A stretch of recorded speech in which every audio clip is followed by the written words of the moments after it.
ప్రతి వాళ్ళు హిందూ మతం మీద పడిపోవటం, ఏదో ఒకటి మాట్లాడేయటం, ఏమన్నంటే సెక్యులర్ కంట్రీ కదా అంటాం.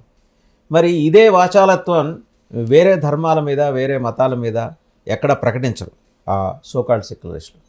మొత్తానికి సనాతన ధర్మంతో పాటు కాంగ్రెస్ పార్టీ మత రాజకీయాలు ఇంకా బోల్డన్ అంశాల మీద మాట్లాడటానికి మనతో ఉన్నారు భారతీయ జనతా పార్టీ యువ మోర్చా స్పోక్స్ పర్సన్ భార్గవి కళ్యాణి గారు. కళ్యాణి భార్గవి గారు నమస్తే. భార్గవి కళ్యాణి గారు నమస్తే. నమస్కారం అండి. సో చూశారు కదా, ముందుగా టు స్టార్ట్ విత్, కర్ణాటకలో ప్రభుత్వం మన పక్కనే ఉంది, ఒక ప్రతిపాదన తీసుకొచ్చింది. సివిల్ కాంట్రాక్టుల్లోట ముస్లింలకి కోటా ఇస్తారట, తర్వాత నెమ్మదిగా క్రైస్తవులకి ఇస్తారట. ఏమన్నా మిగిలితే అడుగు పొడుగు మిగిలితే హిందువులకట. అసలు ఈ కాంట్రాక్టుల్లో కోటా ఏంటండి? పొరపాటున రేపు పొద్దున వాళ్ళు ఈ జమిలీ ఎన్నికలు అయిపోయిన తర్వాత వాళ్ళే వచ్చారనుకుందాం, దేశవ్యాప్తంగా ఈ ఉపద్రవమో ఈ ప్రమాదమో దేశం మొత్తం విస్తరించే అవకాశం అయితే ఉందిగా. ఏమంటారు? అంటే ఇన్ని దశాబ్దాల కాలంలో కాంగ్రెస్ ప్రభుత్వం ఇది చేయలేదని మీరు అనుకుంటున్నారా? ఇత పూర్వం చేయలేదని మీరు అనుకుంటున్నారా? Is there any clue that లేదు మేము అందరికి సమన్యాయం చేసుకుంటూనే రాజకీయంలో ఉన్నామని కాంగ్రెస్ బల్లగుద్ది చెప్పే అంశాలు ఏమైనా చూసారా మీరు? పోనీ ఇత పూర్వం Congress by nature right from the beginning అలానే ఉంది కదండి. దేశ విభజన మొదలు పెట్టుకొని ఆ క్షణం నుండి మీరు తీసుకుంటే వాళ్ళు అధికారంలో ఉన్న 6 దశాబ్దాల కాలంలో చేసింది ఏంటి? అది వక్ఫ్ బోర్డ్ కానీ లేకపోతే ఈ టెంపుల్స్ యాక్ట్ తీసుకొని రావడం కానీ ఇవన్నీ చేసింది వీళ్ళే కదా.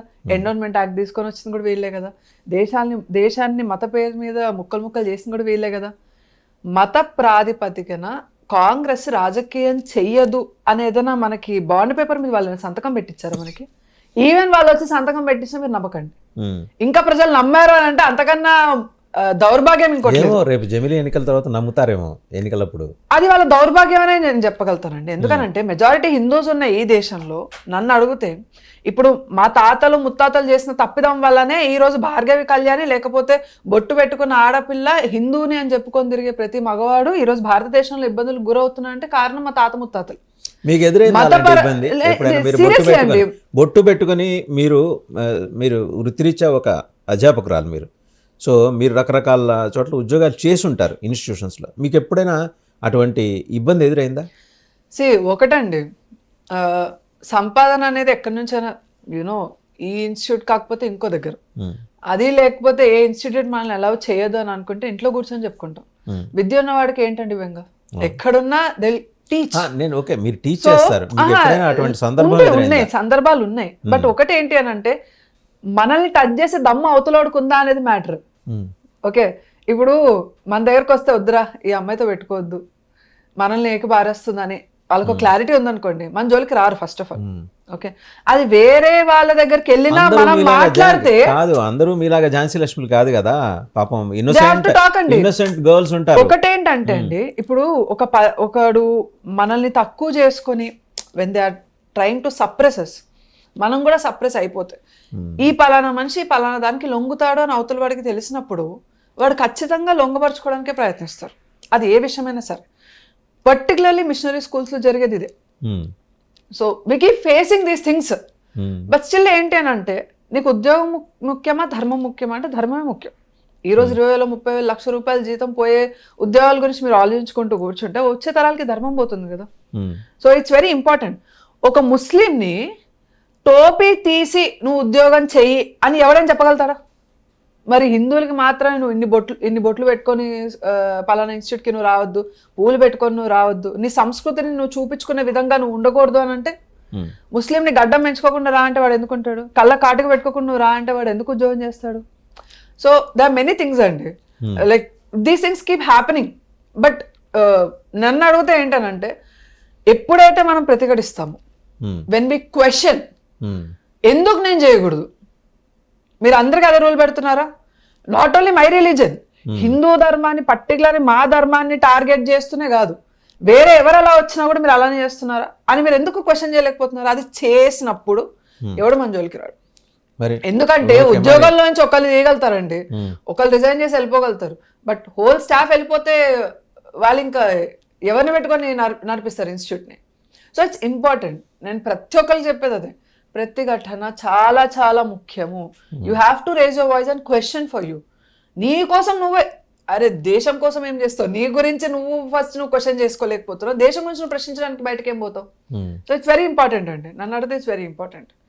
And in the Wake of all these things, ఇలాంటి సంఘటనలు మీరు బోల్డన్ని మీరు కొన్ని చెప్పారు, ఇంకా బోల్డన్ని జరుగుతూ ఉన్నాయి ఇప్పటికీ కేరళలో కానీ, లేకపోతే ఈవెన్ ఆంధ్రప్రదేశ్, తెలంగాణ సంగతి నాకు అంత బుర్ఖాలు వేపిస్తున్నారండి.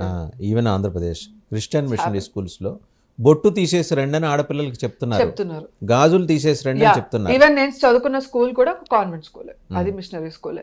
అందులో గాజులు అలౌడ్ లేదు, బొట్టు తీయించే వ్యవస్థ లేకుండింది. బికాస్ నేను 10 years బ్యాక్ 10th చేసిన కాబట్టి. కానీ ఇప్పుడు ఆ వ్యవస్థ కూడా వచ్చేటట్టుంది. బొట్టు చాలా చిన్నగా ఉండాలి. మేము వెళ్ళేటప్పుడు తిలకం పెట్టుకుని వెళ్ళేవాళ్ళం, కుంకుమలు నాట్ అలౌడ్. ఎవ్రీ Friday మమ్మల్ని చర్చికి తీసుకొని వెళ్ళేవాళ్ళు, అక్కడ ప్రేయర్ చేయించేవాళ్ళు. అది ప్రేయర్ ఆయిల్ అని, బైబిల్ రీడింగ్ అని, అది హిందూస్ ముస్లిమ్స్ క్రిస్టియన్స్ కి తేడా లేకుండా అది చేసేవాళ్ళు. మరి అదే మన దసరా నవరాత్రులు వచ్చినప్పుడు క్రిస్టియన్స్ అని తేడా లేకుండా వాళ్ళతో దుర్గా మంత్రాన్ని ఎందుకు చదివారు? ఇది కూడా ఒక పాయింటే కదండి, అది కూడా చేయాలి కదా. ఇప్పుడు we respect Jesus, we respect Bible, మేము వర్సెస్ చదువుతున్నాం, చాలా బాగుంది. మీరు సెక్యులరిజంని, ఈక్వాలిటీని స్కూల్లో ఆ లెవెల్లో చాలా బాగా చూపిస్తున్నారు. మరి అదే హిందూ ఫెస్టివల్స్ ఇంకా చాలా ఉంటాయి కదా, అవి మనం సెలబ్రేట్ చేసుకునేటప్పుడు మంత్రాలు ఎందుకు పిల్లలతో చదవలేకపోతున్నారు? అప్పుడు మాత్రం ఎందుకు వస్తుంది barrier? So it's clearly stated అండి, రైట్ ఫ్రమ్ చైల్డ్హుడ్ మనకున్న స్కూల్ సిస్టమ్, ఎడ్యుకేషన్ సిస్టమ్ కానీ, బయట ఉన్న వ్యవస్థ కూడా, జాబ్ చేసే ప్లేసెస్లో కూడా అక్కడ ఏం సుపీరియారిటీ నడుస్తుందో దాని ఇన్ఫ్లుయెన్స్ని చూపించడానికి చాలా ట్రై చేస్తూనే ఉన్నారు. అది జరుగుతూనే ఉంటుంది. That we cannot stop until unless we question it back. When did you start questioning? When did I start questioning? Right from my childhood అండి. I am like this only. నాకేంటి అని అంటే ఎదురు ఉన్న వాళ్ళు ఎవరు, ఎదురు కూర్చున్న వాళ్ళు ఎవరు, ఎమ్మెల్యేనా, ఎంపీయా, మినిస్టరా, లేకపోతే ఆడెవడు, ఆడమ్మ మొగుడా, ఎవడైనా కానీ. If that's wrong, it doesn't matter. ఇప్పుడు మనం ఒకటి అడిగిన తర్వాత దాని కాన్సిక్వెన్సెస్ ఏంటి అనే దాని గురించి నేను ఆలోచించాను ఫస్ట్. అంటే అది ఎంత పాజిటివ్ అంత నెగిటివ్ కూడా. సీరియస్లీ అది నెగిటివ్ కూడా ఒక్కొక్కసారి. బట్ స్టిల్ నా మనసుకి ఏమనిపిస్తుంది, ఇది రాంగ్ అన్నప్పుడు we have to question, that's for sure. Even అది స్కూల్లో అయినా ఎక్కడైనా సరే. From childhood. మీకు శోభా డే గురించి తెలుసు కదా, పెద్ద ఫెమినిస్ట్. శోభా డే రైటర్, ఫెమినిస్ట్. ఆవిడంటది ఏమండి, ఇప్పుడు మేక జంతువు కోసుకొని తింటున్నాం, అలాగే ఇంకొకటి కొందరు ఎద్దుల్ని కోసుకొని తింటారు, బీఫ్ మాంసం, అలాగే రకరకాల. అండ్ వై నాట్ గోవులు అంటుంది, గోవు కదా ఆవులు అంటుంది ఆవిడ. మీరు do you support such kind of arguments? అంటే ఆవిడ ఏంటంటే జంతువులన్నీ ఒకటే, కోసుకొని తినడానికి ఏదైనా పర్లేదు అంటుంది ఆవిడ. ఇలాంటి వాళ్ళ స్టేట్మెంట్స్ వింటున్నప్పుడు ఒకసారి పరిచయం చేయొచ్చు కదా, తల మొండాన్ని వేరు చేస్తా అని అనాలనిపిస్తుందండి. ఎందుకనంటే ఏదైనా మాంసం అన్నప్పుడు, నీకు ఆకలేసినప్పుడు నీ కాళ్ళు చేతులు నరుక్కొని నువ్వే వంట చేసుకొని తినొచ్చు కదా. లేకపోతే నీ తల్లిదండ్రులు ఇంట్లోనే ఉన్నారు, లేకపోతే నువ్వు కన్న పిల్లలు కూడా ఇంట్లోనే ఉన్నారు, వాళ్ళని కూడా నరికి సేమ్ మీట్ అండి. మనం కూడా జంతువులు, యాజ్ పర్ సైన్స్ మీరు చూసుకుంటే మన బాడీలో కూడా ఫ్లెషే ఉంది, మన బాడీలో కూడా బ్లడ్డే ఉంది, అవే సెల్స్ ఉన్నాయి. యానిమల్ సెల్స్ గురించి మాట్లాడేటప్పుడు బయాలజీలో హ్యూమన్ సెల్స్ కి ఏం పర్టికులర్ మెకానిజం ఏం పెట్టలేదు. జంతువులలో అదే అంటారు, అన్ని జంతువులు ఒకటే కదా, మనుషులు కూడా జంతువుల కిందకే వస్తారు, అది విషయం ఆవిడ మర్చిపోతున్నారు. ఓకే, అలాంటప్పుడు వాళ్ళ అమ్మని, వాళ్ళ నాన్నని, వాళ్ళ పిల్లల్ని, వాళ్ళ భర్తని ఎట్లైనా కాచుకొని తింటున్నారు అనుకుంటా ఇంట్లో, but it's her personal life, కోసుకొని తినమని చెప్పండి. ఆవుకి సనాతన ధర్మంలో మన వాళ్ళు ఒక ప్రత్యేకతను ఇచ్చారండి. ఇప్పుడు మనము ఒక స్టీల్ స్పూన్ ఉంది అనుకోండి, అది పోతే పెద్ద బాధపడం. అదే బంగారం స్పూన్ అనుకోండి, విలవిల్ల ఆడిపోతాం, ఎందుకంటే దానికి ఉన్న విలువ. మీరు ఒక విషయం వినండి, రోడ్డు మీద వెళ్తున్న ఒక కుక్క చనిపోతే అప్పటికి కూడా, నేను నిజం చెప్తున్నానండి, సనాతన ధర్మాన్ని పాటించ అయ్యో అని ఒక మాట అంటారు. అంటే ఒక జీవుడు చనిపోతే అయ్యో అని ఒక చిన్న బాధ అనేది మనిషికి ఉంటుందండి. ఆవు చనిపోతే దానికి ఏమైనా అవుతే మన ప్రాణమే పోయిందేమో, మన కన్న తల్లి పోయిందేమో, మన బిడ్డ పోయిందేమో బాధ ఉంటుంది. వారు వాళ్ళ ఇంట్లో పెంచుకున్న పాడి ఆవు, అవును చూసాను, చాలా బాధపడ్డారు. వాళ్ళు దహన సంస్కారాలు, అంత్యక్రియలు అద్భుతంగా నిర్వహించి కల్చర్ అండి, వాళ్ళ కుటుంబ సభ్యుల్ని ఒకళ్ళని కోల్పోయినప్పుడు ఉండే వేదన అంతా ఆ ఆవును పెంచుకున్న వాళ్ళ కళ్ళల్లో కనిపించింది, ఏడ్చేశారు పాపం. అవును. ఉం? మరి మరి ఇంత జరుగుతోంది, మీ ప్రభుత్వాలు ఉన్న చోట కూడా గోవధ జరుగుతోంది కదా, అవును. బీజేపీ దట్స్ ప్రభుత్వం. Right, that's right, that's right. Problem ఏంటంటే అండి, మన వాళ్ళలో ఎప్పుడైతే ఆవు పాలిస్తుందో, ఆవు ఇప్పుడు ఎలా అయిపోయిందంటే అండి బిజినెస్ ఇదిగా